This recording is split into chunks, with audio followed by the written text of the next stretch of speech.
We've all heard the statement before, maybe we have even said it, that money cannot buy happiness. And I think all of us understand that and believe that on an intellectual level, but I know there's a lot of people that would love to test that on an emotional level, where they would say, I would love to have more money and just see if it does or does not buy happiness.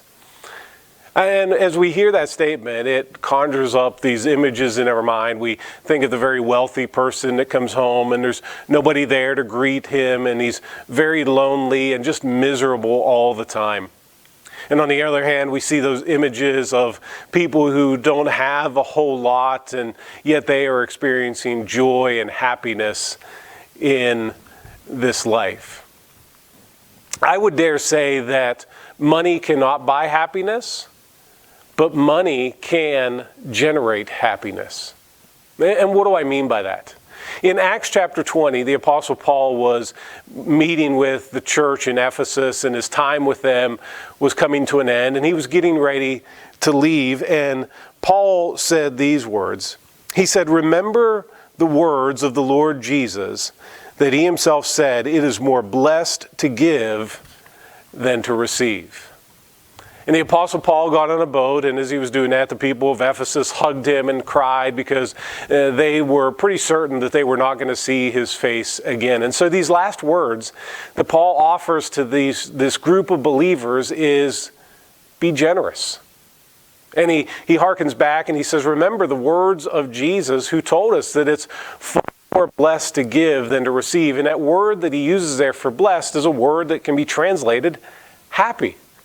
That you and I can find joy and happiness when we give as opposed to receiving.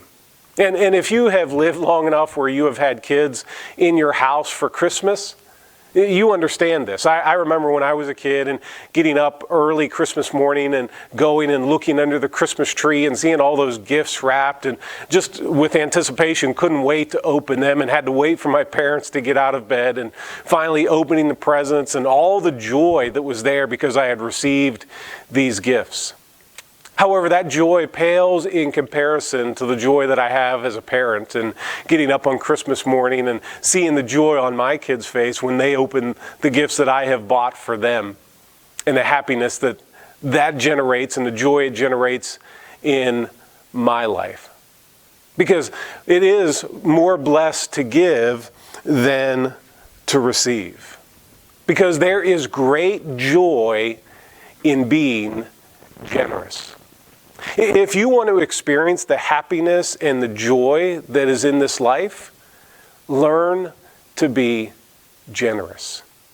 Because while we can conjure up images of somebody who's very wealthy but miserable, and somebody who's poor that is very joyful, I think you would be hard-pressed to find an unhappy person that lives with radical generosity. All the people that we know in our life that are generous are typically the most joy-filled.